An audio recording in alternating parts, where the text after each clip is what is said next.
menganalisis pertama dalam melaksanakan kegiatan eksperimen di dalam laboratorium itu kan sebetulnya core dari bidang studi fisika, salah satu core dari bidang studi fisika tentunya. Selain ya tentunya tadi dibarengi dengan kemampuan tadi ya penggunaan teknologi gitu ya, entah itu komputer ataupun teknologi yang lain gitu ya.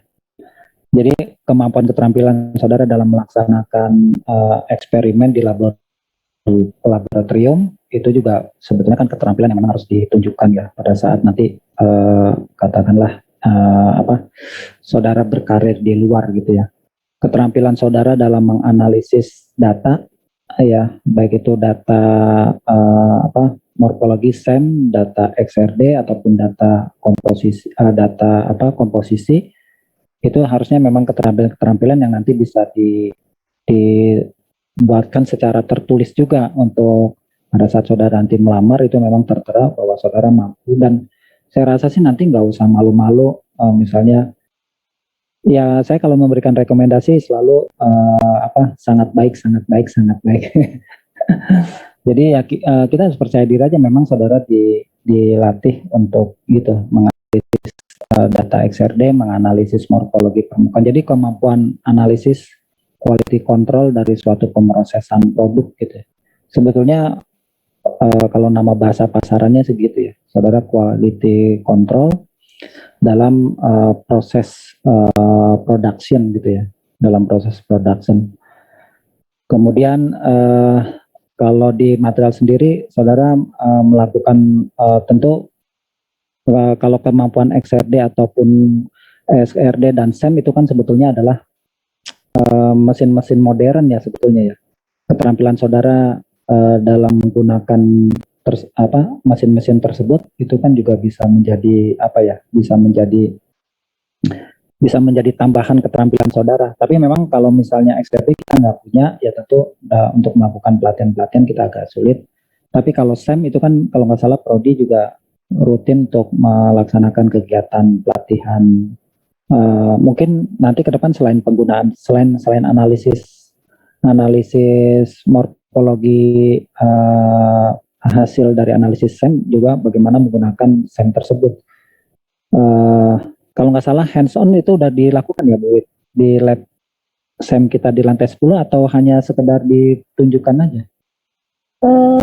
Kalau terakhir kita mengadakan itu tahun 2020, sebenarnya kan setiap tahun Pak, semester ya kan kita adakan di semester genap ya, dan mahasiswa juga hadir langsung di lab. Hanya saja waktu tahun 2020 kan tidak mungkin lab ya, jadi waktu itu memang kita adakan dan hanya video ya, divideokan.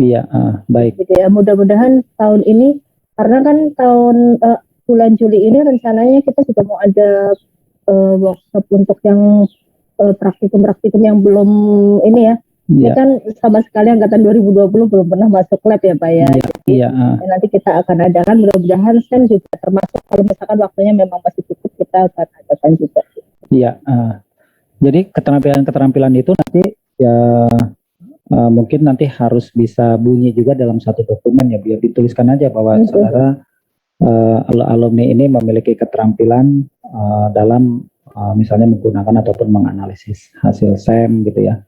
Kemudian tentu alat-alat laboratorium yang ada juga itu bisa diberikan semacam kayak sertifikat atau penjelasan pelatihan-pelatihannya. Sekarang kita kan ada alat misalnya fisika modern ataupun elektronik, penggunaan osiloskop, alat ukur dan sebagainya. Itu kan bisa kita bunyikan. Mungkin kalau dalam bentuk mata kuliah elektronika mungkin nggak kebaca kan ya sama pasar ya.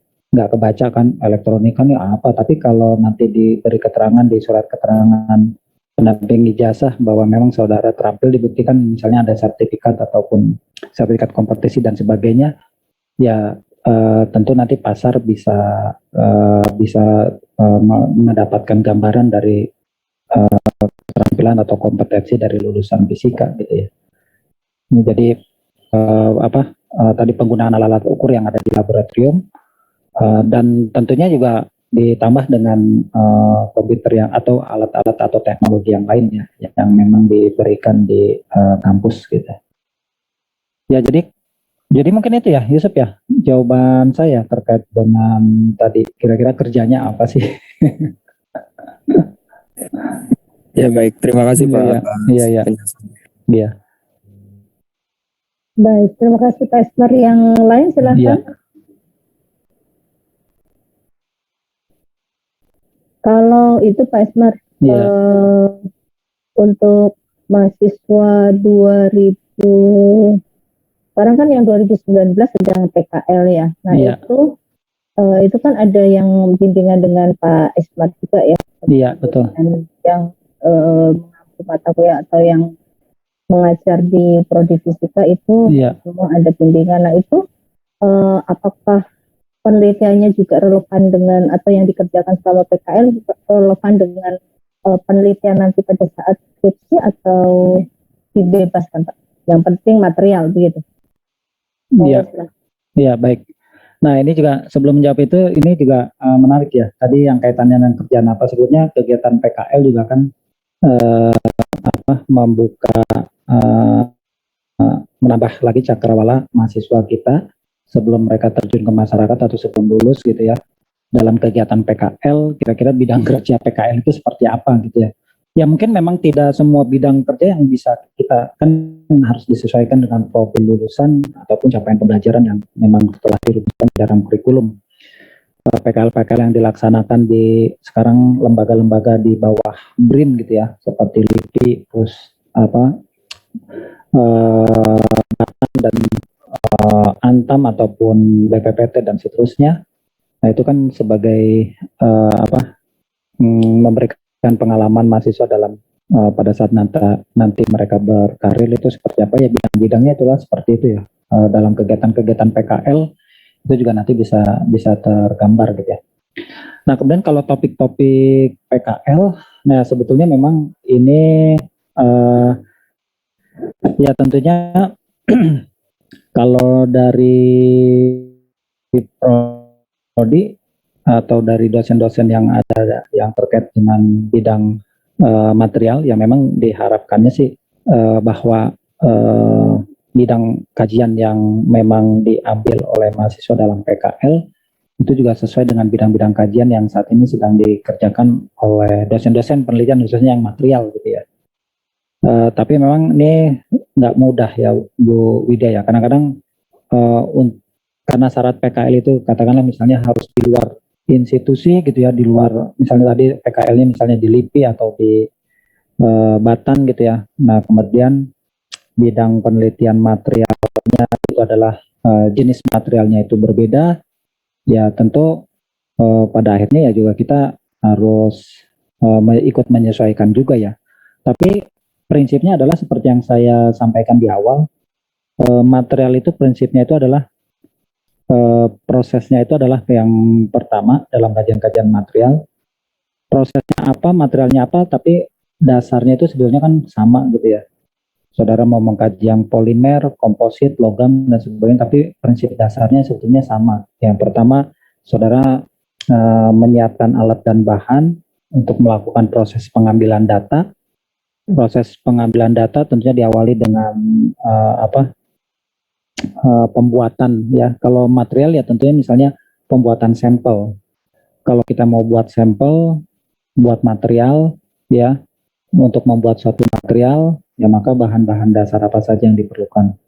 Nah itu kan proses semua, entah itu bahannya komposit, entah itu logam, entah itu polimer, entah itu keramik. Nah, prinsipnya kan sebetulnya sama gitu ya. Kemudian kaidahnya sebenarnya atau teknik pembentukannya kan tadi ada beberapa kategori, tapi prinsipnya misalnya teknik kalau kita belajar material polimer, maka teknik-teknik pembentukan polimer, misalnya ya memang ada khas tertentu, misalnya ekstrusi, kemudian ada kemudian juga ada teknik-teknik yang memang kadang-kadang beririsan dengan jenis material keramik dan sebagainya. Jadi kaidah itu kadang-kadang satu kaidah tapi bisa untuk bermacam-macam material. Ya, jadi sebetulnya prinsipnya itu adalah untuk material itu adalah proses prinsip dasarnya itu adalah sama gitu ya. Kalau saya memberikan gambaran dalam kegiatan material itu ya pertama tadi proses pembentukan material, kemudian karakterisasi, ya kemudian dianalisis dan seterusnya.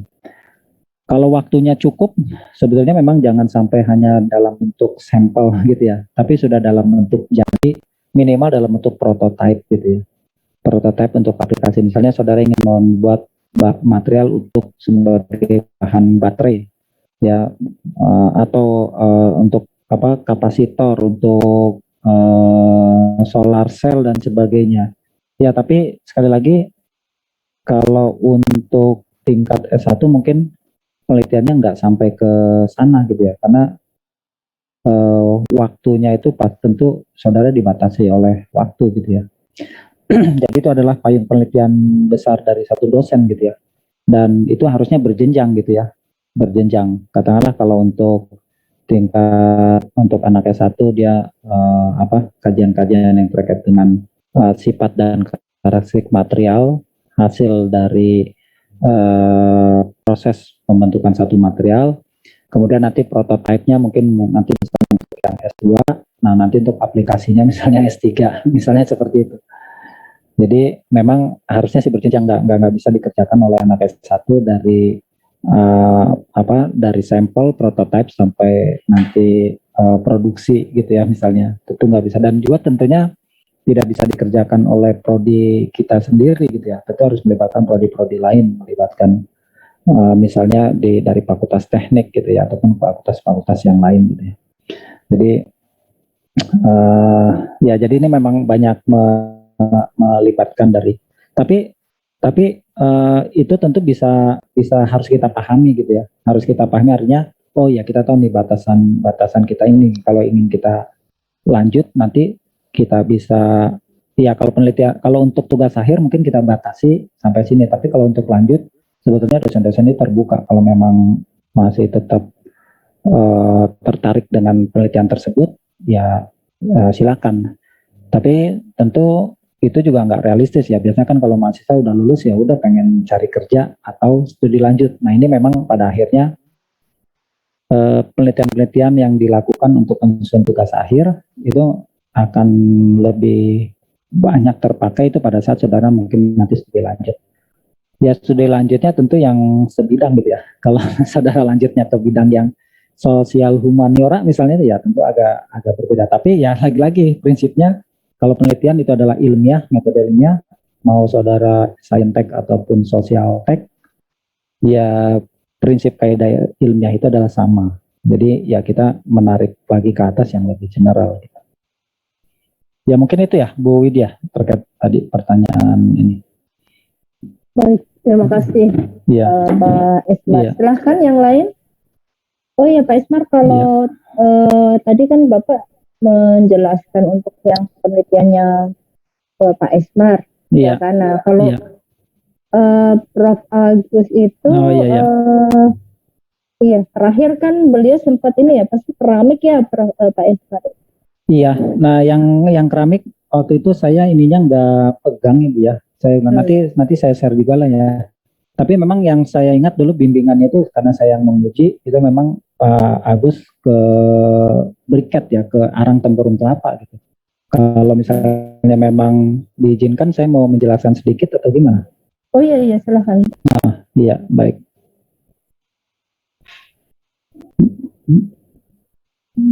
Baik ya, ini mohon izin kalau yang Pak Agus itu sebetulnya kaca, tapi saya ingat saya begini Bu, kalau kaca itu dulu pernah dapatkan hibah ya waktu tahun 2010, 2000 berapa gitu, tapi memang beli bahan tanah jarangnya itu ternyata sulit dan mahal gitu.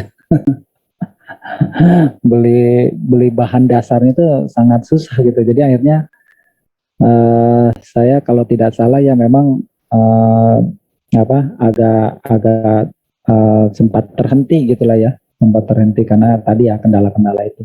Kemudian pada saat itu juga Pak Agus lebih coba untuk melihat yang lebih membumi gitu ya. Ya sekali lagi memang material yang tadi saya sampaikan atau mungkin teman-teman material yang lain itu lebih seperti langit gitu ya, seperti langit gitu ya. Jadi memang dia kan untuk aplikasi yang high tech, dia teori-teorinya juga teori-teori yang baru yang tidak semua orang paham prosesnya dan sebagainya. Itu memang diakui itu adalah teknologi yang high tech gitu ya. Nah, kegiatan material lain yang lebih membumi ya ini adalah ya penelitian dalam biopolimer atau biomasa ya, dalam hal ini misalnya briket dan karbon aktif gitu ya. Nah, ini tadi yang seperti saya sampaikan, kalau Pak Agus setelah kaca itu tidak jalan, sempat jalan sebentar bersama Pak Hadi kalau nggak salah, terus kemudian karena waktu itu kolaborasi juga dengan Fisika UNES Semarang, terus sempat tidak lanjut lagi gitu ya. Nah, kemudian beliau penelitiannya terkait dengan membran keramik. Jadi dari bahan tanah liat, jadi prinsipnya mohon maaf ya, saya nggak apa-apa menjelaskan sedikit. Jadi membuat semacam teko gitu ya, teko dari tanah liat atau apa ya. Ini misalnya saya gambarkan nih kayak wadah tanah liat. Tanah liatnya ini dulu bagaimana caranya dia dibuat ada pori-pori gitu ya. Jadi dulu nih tanah liat ya, tanah liat yang dicampur dengan arang tempurung kelapa gitu ya. Dicampur dengan arang dalam proses pembentukannya. Kemudian arangnya itu nanti dia berperan sebagai filter. Ya, misalnya di sini ada arangnya gitu ya. Kan kita tahu arang, nanti saya kasih lihat morfologi arang itu seperti apa. Ya, kalau nggak salah ini, tapi memang dulu dibuat agar supaya dia ada semacam pori gitu ya. Di keramiknya ini ada pori, sehingga kalau air di segininya kotor gitu ya, ini airnya kotor, karena dia melewati membran ini, terfilter, tersaring, sehingga yang masuk ke dalam ini airnya udah bersih, udah layak masak dan bahkan untuk layak minum gitu. Nah, dulu sempat coba studi lapangan ya ke Guci, mencoba tanah liat yang dipakai di daerah Selawi Guci ya. Itu kan pengrajin keramik ya, pengrajin keramik. Bagaimana teknik membuat keramik? Kenapa sih kalau teh poci itu enak banget ya? Kira-kira ini bisa nggak dimodifikasi untuk menjadi tadi misalnya menjernihkan air gitu. Nah, cuma saya memang nggak terlibat waktu itu, Pak Hadi sebetulnya terlibat, nanti mungkin bisa konsul juga ke Pak Hadi. Nah, jadi ini beliau ini jadi yang seperti ini, dan memang tetap menyerempet-nyerempet juga dengan arang tempurung kelapa sebagai bahan pencampurnya gitu ya. Beberapa kali saya juga menguji bimbingan Pak Agus ya, kaitannya dengan ada yang kaitannya dengan tempurung kelapa ya. Karena itu ya izin saya juga coba menjelaskan sedikit tempurung kelapa, karena saya juga dulu sempat melakukan tempurung kelapa khususnya untuk yang karbon aktif. Memang bukan yang briket tapi yang karbon aktif gitu ya. Kenapa karbon aktif? Setelah saya searching, sampai sekarang pun kalau saya searching, publikasi-publikasi yang terkait dengan briket itu sangat sedikit. Sementara kalau karbon aktif itu sangat banyak, terutama untuk yang daerah Timur Tengah gitu ya. Ya, ataupun di negara-negara yang memang negara-negara tropis yang tumbuh sumber banyak sumber daya alam berupa tanaman kelapa ya, seperti India, Cina maupun Brazil. Nah, itu publikasinya sangat banyak kaitannya tapi dengan karbon aktif. Nah, kenapa briket kurang? Ya, nanti akan saya jelaskan kenapa kira-kira kurang. Ini hasil dari kesimpulan saya setelah melaksanakan kajian terkait dengan briket. Nah, sebelum ke situ nih kita ceritakan dulu, memang biomasa itu macam-macam, ada yang menggunakan bonggol jagung gitu ya, ataupun daun, ataupun kayu dan sebagainya, itu silahkan, sama saja sebetulnya ya. Cuma pada dulu saya mengkajinya adalah dengan menggunakan tempurung kelapa. Kalau saya banding-bandingkan tempurung kelapa dengan yang lain, ternyata dia memiliki keistimewaan. Yang pertama, kita ingat ya, kenapa sih kalau kita makan sate misalnya ya, atau makanan yang dibakar, kenapa lebih enak kalau dia kita bakar dengan menggunakan tempurung kelapa dibandingkan dengan arengnya ya, dibandingkan dengan areng biasa. Oh, ternyata ada aroma-aroma tertentu yang membuat makanan itu menjadi khas sehingga membawa kenikmatan tertentu gitu ya. Seperti itu. Nah, tuh kemudian ini saya ceritakan sedikit dulu. Kalau pohon kelapa nih ada serabut, ada tempurung, ada dagingnya. Semua jenis bagian ini sebetulnya sudah banyak juga dikaji orangnya. Dagingnya, airnya sebagai bahan untuk membuat plastik gitu ya, misalnya ya, plastik organik dan sebagainya. Serabutnya juga untuk membuat komposit, serat dan sebagainya ya. Nah, tempurungnya banyak dipakai untuk karbon aktif selain sebagai briket gitu ya. Nah, ini hanya perlakuan briket sebelum diproses lebih lanjut, yaitu misalnya dijemur. Ya, kalau dijemur dia agak gelap, agak tua, ini menandakan dia sudah matang gitu ya. Nah, proses pembentukan kalau kita bicara briket ya atau karbon aktif, maka ya, yang berbahan alam ya, maka kita buat bahan alam tersebut menjadi arang ya, arang. Jadi sebetulnya kunci kalau yang saya amati ya, kalau kita arang, maka tulang punggung, komponen tulang punggung dari arang itu adalah karbon. Ya, karbon secara alamiah dia berwarna hitam. Bahan-bahan alamiah seperti tadi tempurung kelapa atau kayu, kalau kita bakar kemudian hitam, maka hitam itu adalah sisa unsur karbonnya. Ya, sisa unsur karbon, yang lainnya menguap atau hilang. Ya, mayoritas karbon tentu ada unsur-unsur lain, tapi kalau yang namanya arang itu 70 sampai bahkan mungkin 90%, itu yang tersisa itu adalah karbon. Nah, karbon nanti memiliki karakteristik yang khas yang akhirnya banyak dieksplor oleh para peneliti maupun praktisi yang digunakan selain sebagai tadi briket bahan bakar juga sebagai karbon aktif gitu ya. Nah, ini proses ini aja. Ini prosesnya tentu udah semi lab ya. Kalau di masyarakat sih mungkin kalau bikin arang ya udah dibakar aja ya. Nah, kalau untuk mekanisme sistem lab, ini pembentukan arang ini seperti ini. Jadi arang atau biomasanya itu dimasukkan ke dalam wadah di sini ya, dimasukkan ya, kemudian dibakar ya. Nah, ini jelas bahwa bikin arang itu bukan bahan alamiahnya yang langsung dibakar gitu ya. Tapi istilahnya nih diungkep, direbus gitu ya. Jadi bahannya tidak langsung terkena api. Ya, jadi ini bahannya ada di sini, ya. Kemudian ini kita panaskan, maka bahan-bahan yang mudah menguap ataupun bahan-bahan yang sifatnya mengandung uap air, dia akan menguap, ya, sampai habis. Yang tersisa hanya karbon. Karbon itu nanti ditunjukkan dengan yang dia berwarna hitam. Nah, ini adalah arang tempurung kelapa hasil dari proses pemanasan atau yang kita sebut proses pirolisis ya, yang ini. Ini dimasukkan ya selama beberapa jam gitu ya, kemudian kita dapatkan arang. Nah, ini juga yang saya sampaikan bahwa kelebihan dari tempurung kelapa, kalau kita melakukan proses pembentukan arang, ternyata kita sebetulnya dapat 3 hasil. Selain kita dapat arangnya, kita juga dapat yang kita sebut sebagai asap cair. Nah, asap cair. Asap cair ini diperoleh dari mana? Ini karena dipanaskan, ini kan terjadi penguapan ya. Ini penguapannya kemudian ini dialiri lewat pipa di sini ya. Ini panas nih temperaturnya. Ini yang kalau untuk tempurung kelapa nih kita panaskan sampai suhu kira-kira 300 derajat lah ya, di dalamnya panasnya itu. Ya 300 derajat panasnya kayak apa? Ya coba aja saudara nyetrika, dipulkan, tunggu berapa saat, pegang, nah kayak gitulah panasnya. Setrikaan. sorry, jangan dicoba di rumah ya.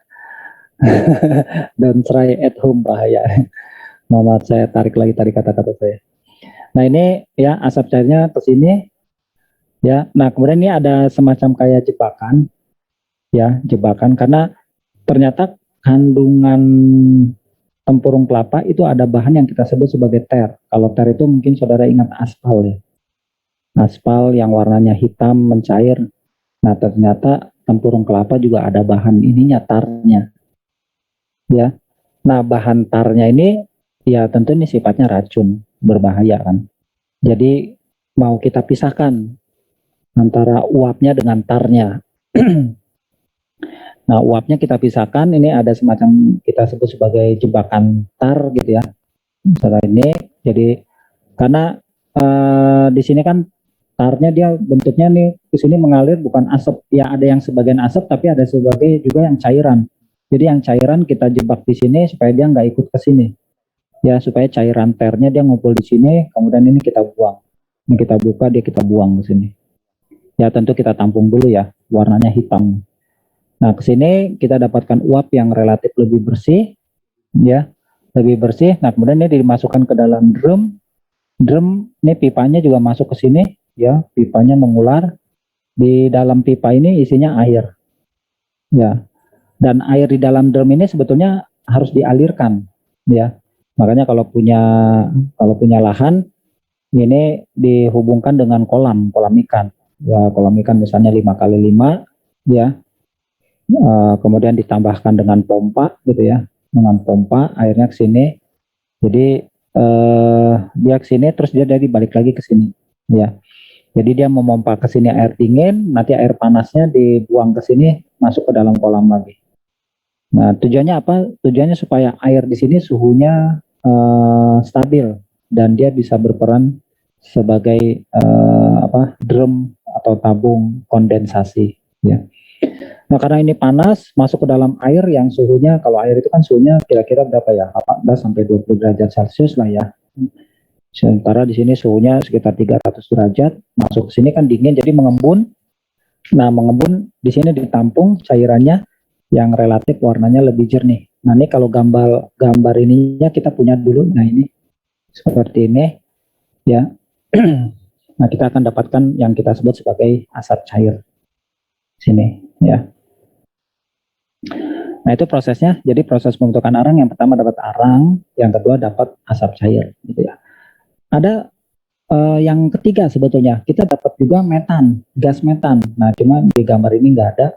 Jadi dari hasil ini pernah saya praktekkan langsung. Ini kita punya gas, ya. Jadi saya sebutkan ini produknya kita dapat arang, ya. Kemudian kita dapatkan asap cair, ya. Kemudian yang ketiga kita dapatkan gas metan. Nah, gas metan ini bisa digunakan untuk masak juga gitu. Jadi kita punya 3 produk, arang, asap cair, dan gas metan.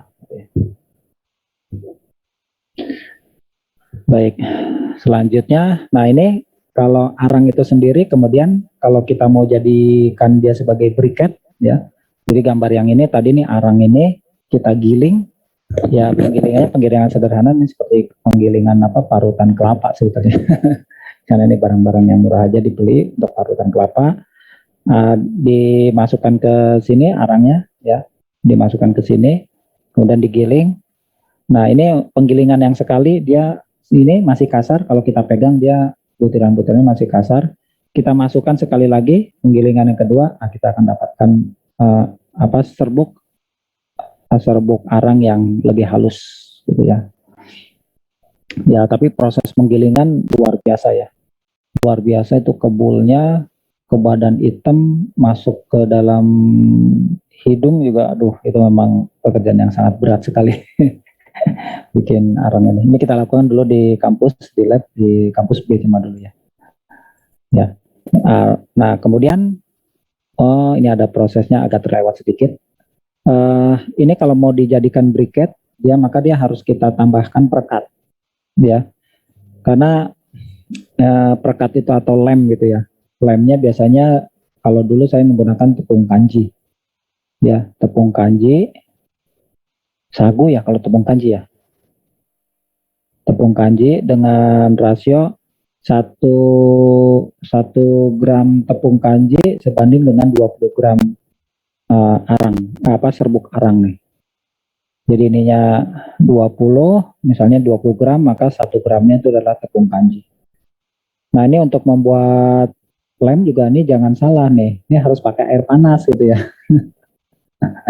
Waktu itu ada kuliah fisika polimer, saya minta project bikin ini, dia bikin lemnya tepung kanji dicampur air dingin, ya nggak akan jadi lem ya.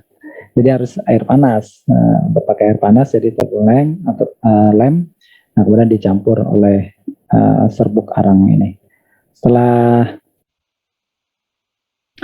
dicampur ya, nah, kemudian ini dicetak ya. Cetaknya menggunakan ini mesin cetak. Dulu kita punya nih di kampus B. Sekarang ada masih di kampus B tergeletak karena nggak punya ruang gitu ya. Nah setelah ini dicetak, dipres gitu ya, ya sederhana aja sih, ini diputer, jadi ditekan sehingga kita dapatkan bentuk silinder seperti ini. Ya, ukurannya tingginya nih kalau nggak salah berapa ya? 8 cm ya, kalau nggak salah tingginya 8 cm, diameternya ini 1 cm, di tengah-tengahnya bolong. Jadi ini bentuknya seperti silinder, di tengah-tengahnya bolong. Nah ternyata bolong ini nanti fungsinya juga agar supaya aliran udara sehingga nanti briket mudah terbakar. Ya jadi mudah dia menjadi api atau bara. Nah ini kita jemur, setelah kering ya tersebut siap kita gunakan gitu ya.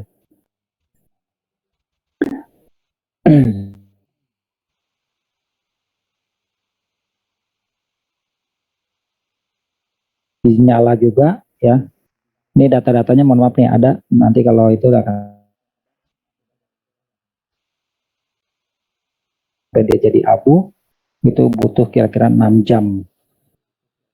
6 jam ya, masalah butuh sampai dia habis. Jadi mungkin saudara ingat kayak obat nyamuk gitu ya. Obat nyamuk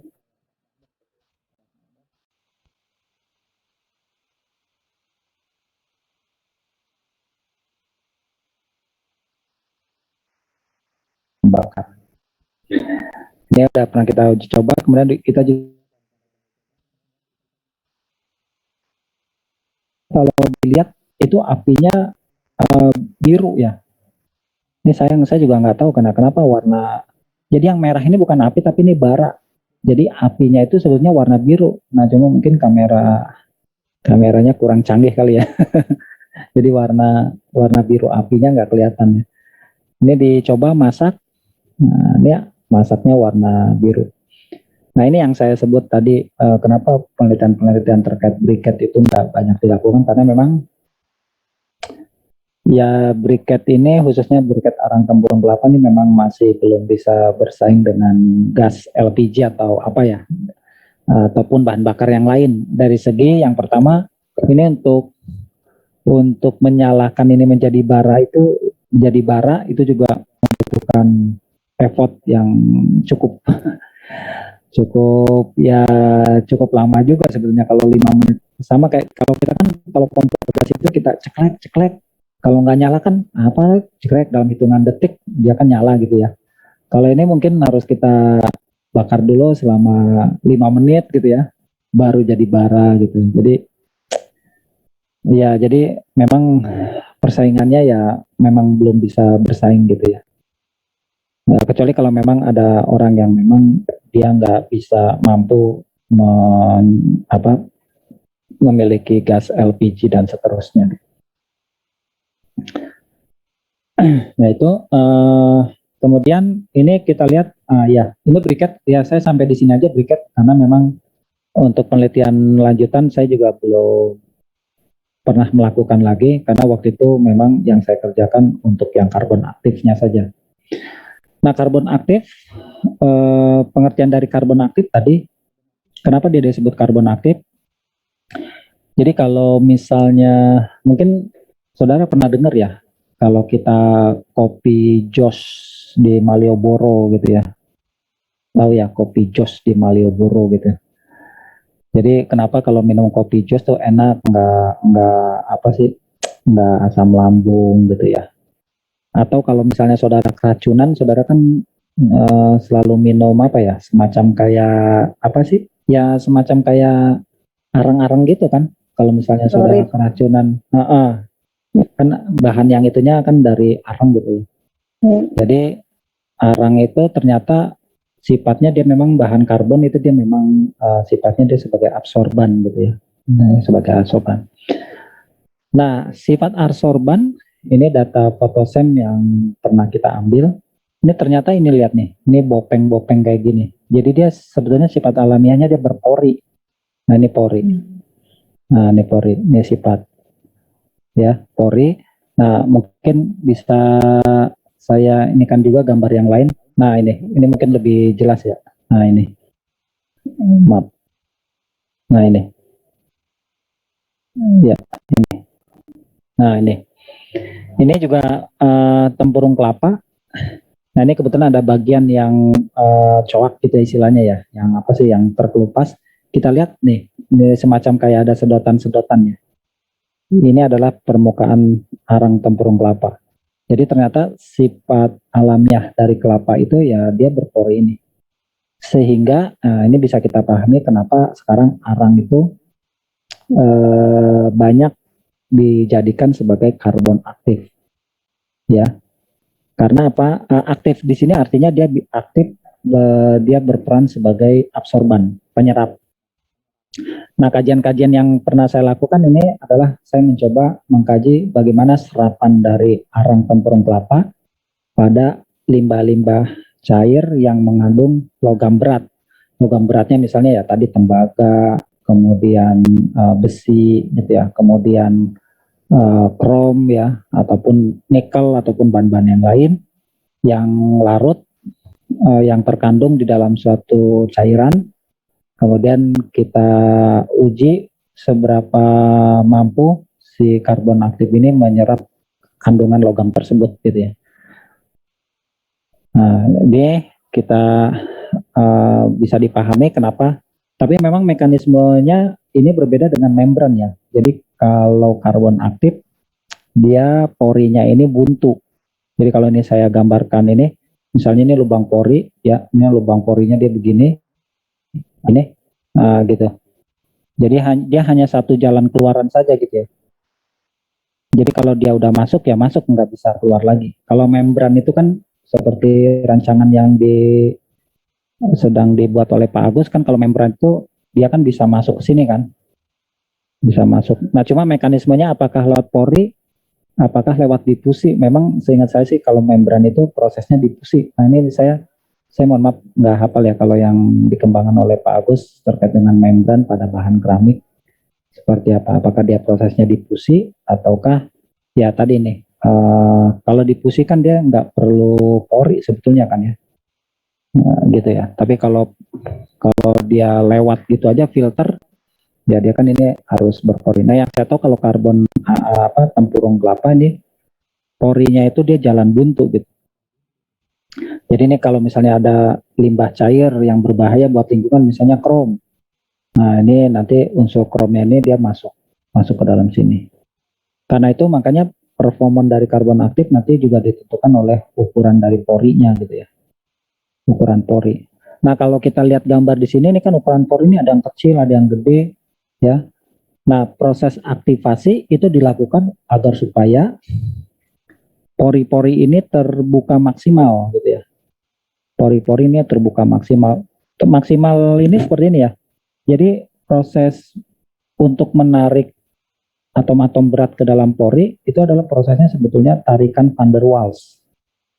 Ya Pak, tarikan van der Waals. Mungkin saudara bisa lihat ya, kayak misalnya saudara misalnya berenang di air, kemudian ada lubang. Nah kira-kira tarikan ke dalam lubang itu lebih kuat yang lubang besar atau yang lubangnya kecil?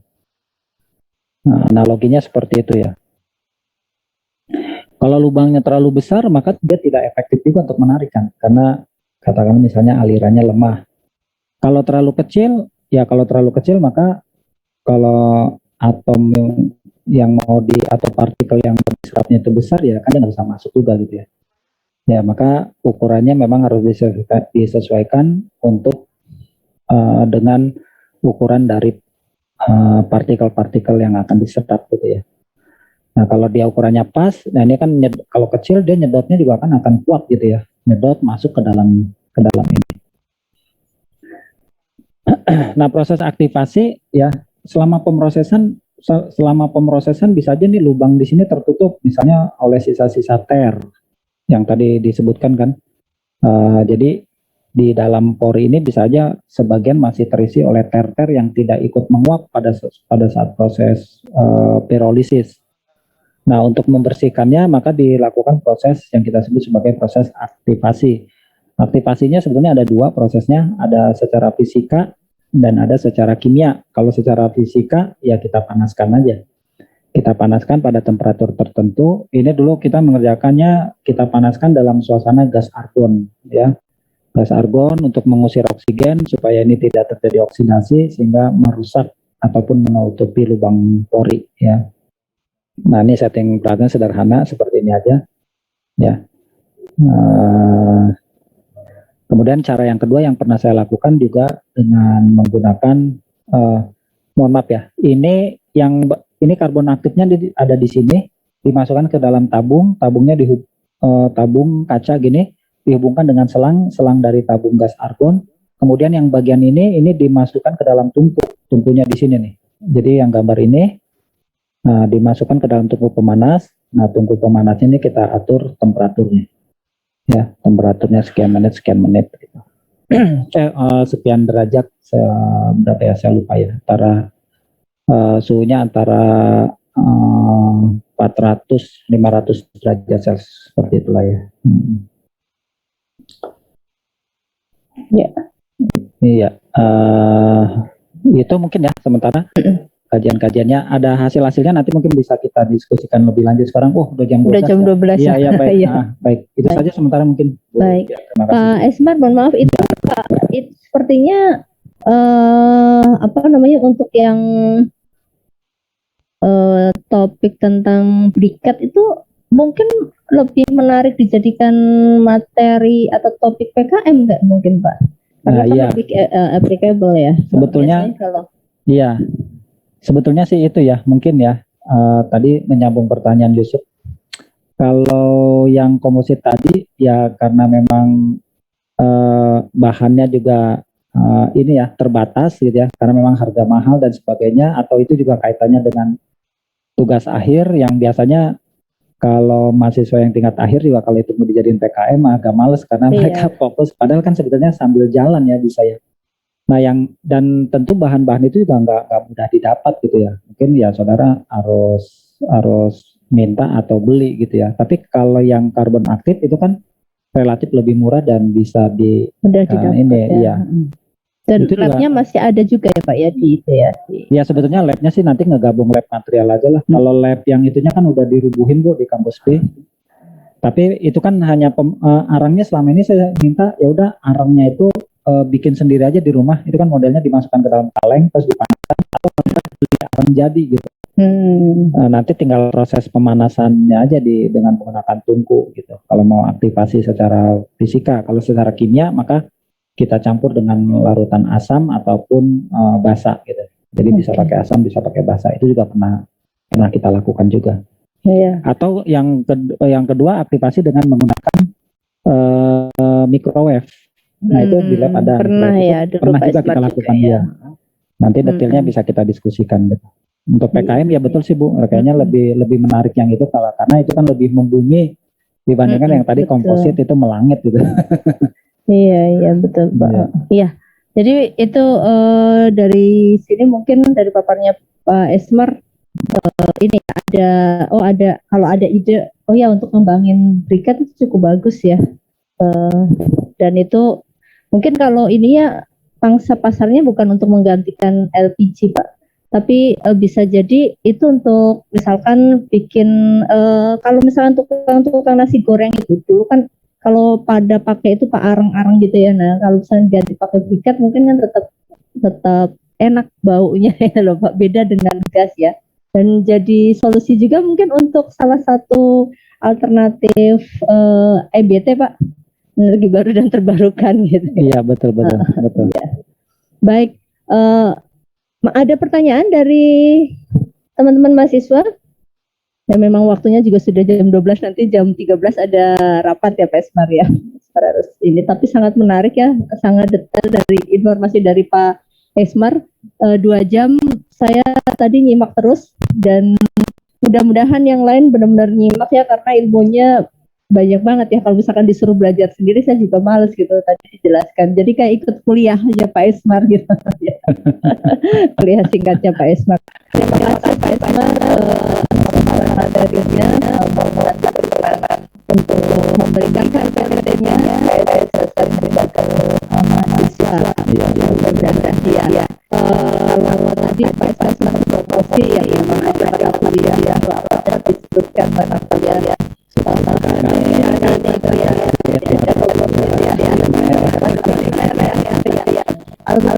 tertarik pelaksanaan bisa mengambil kuliah jujur juga ya ya. Nanti kalau misalnya juga mau kamar-kamar untuk MPKM yang mau bagus sudah ada. Baik, makasih Pak Esmar atas sarannya. Ini ya yang izin saya ya tuh saya